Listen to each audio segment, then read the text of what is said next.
जय श्री राधे कृष्णा। आज हम बात करेंगे ज्येष्ठ मास की पूर्णिमा कब है, पूर्णिमा का व्रत कब रखना है, स्नान दान की पूर्णिमा कब है, सत्यनारायण व्रत कब रख सकते हैं, चंद्र उदय का सुमुहूर्त, पूजा का सुमुहूर्त सब जानेंगे। आप वीडियो को स्किप किए बिना पूरी वीडियो को देखिए। अगर आप मेरे चैनल पर पहली बार आए हैं तो प्लीज़ चैनल को सब्सक्राइब कर लीजिए, लाइक कीजिए, कमेंट कीजिए, शेयर कीजिए। और अगर आप पुराने व्यूवर्स हैं तो आपका मेरे चैनल पर वापस आने के लिए धन्यवाद। आइए वीडियो को स्टार्ट करते हैं। पूर्णिमा व्रत करने से भगवान सत्यनारायण की कृपा मिलती है और संतान और सौभाग्य की प्राप्ति होती है।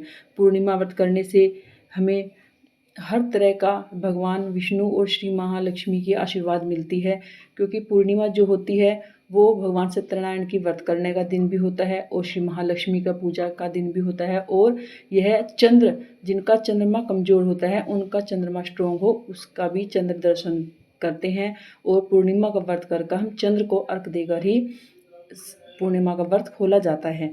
तो इसलिए यह है व्रत तीनों उसको समर्पित है, चंद्र भगवान को, महालक्ष्मी को और सत्यनारायण भगवान की कथा 20 दिन हम करते हैं।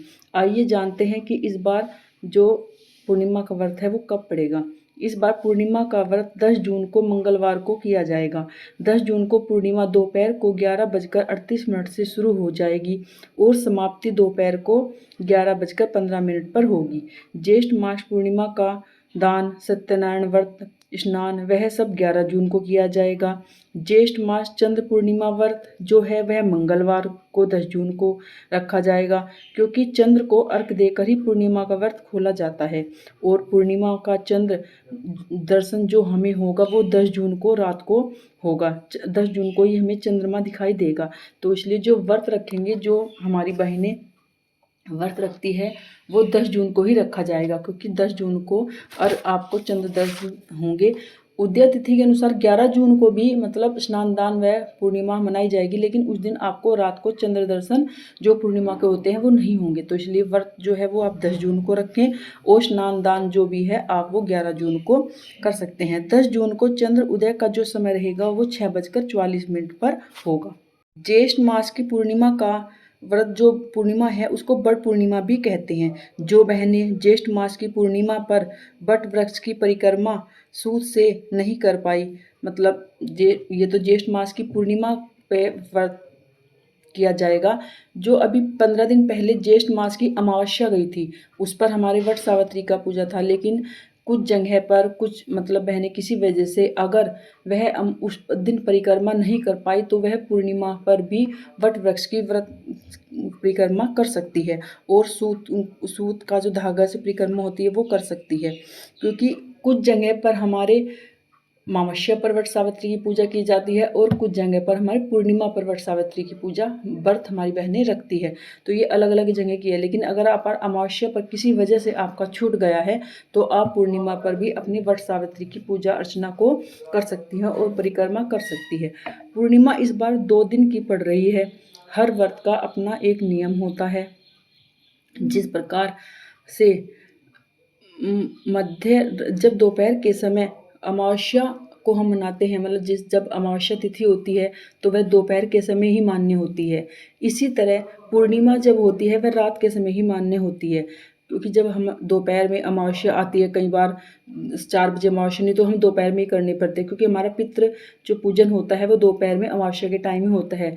ऐसे ही पूर्णिमा जब हमें रात को मिलती है तभी हम उसी पूर्णिमा को मानते हैं, यानी चंद्र को हम अर्घ देते हैं। तो रात के समय पूर्णिमा होना बहुत ज़रूरी है और पूर्णिमा पर चंद्र की पूजा की जाती है, व्रत किया जाता है और स्नान दान हम सूर्य उदय के समय पूर्णिमा पर किया जाता है।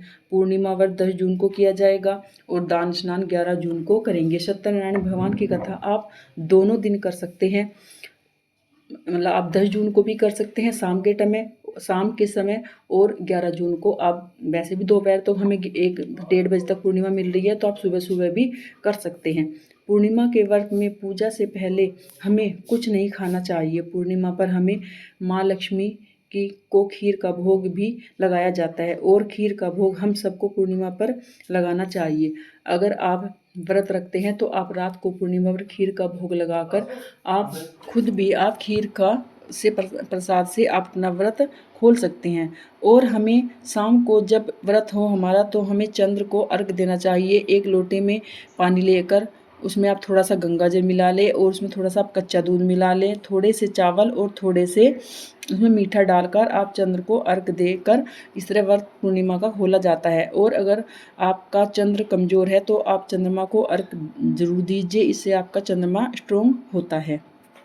पूर्णिमा पर आप भगवान विष्णु के साथ श्री महालक्ष्मी की पूजा अवश्य कीजिए।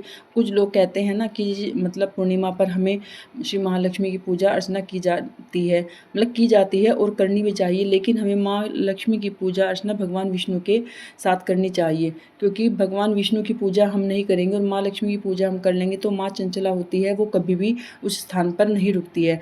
और अगर हम विष्णु भगवान की सत्यनारायण की पूजा वहाँ पर करेंगे तो भगवान विष्णु को देवी माँ लक्ष्मी हमेशा वहाँ पर निवास करती है। इसलिए हमें भगवान विष्णु और माँ लक्ष्मी की पूजा एक साथ हमेशा करनी चाहिए। और अगर आपके पास श्रीयंत्र है तो आज के दिन आप श्रीयंत्र की पूजा भी अर्चना जरूर करें। उसको गंगा जल से स्नान कराएं, फिर दूध से स्नान कराएं और फिर आप थोड़ी देर उसको ऊपर अपनी छत पर ले जाकर श्रीयंत्र को चंद्रमा की रोशनी में अवश्य रखें। उससे वह दोबारा चार्ज होता है श्रीयंत्र और उसमें जो हमारी पॉजिटिव एनर्जी है वो ज़्यादा हो जाती है। इस तरह आप हमेशा अपने श्रीयंत्र को चंद्रमा की रोशनी पर रखकर उसे दोबारा चार्ज कर सकते हैं और इससे आपको माँ लक्ष्मी की कृपा भी मिलती है।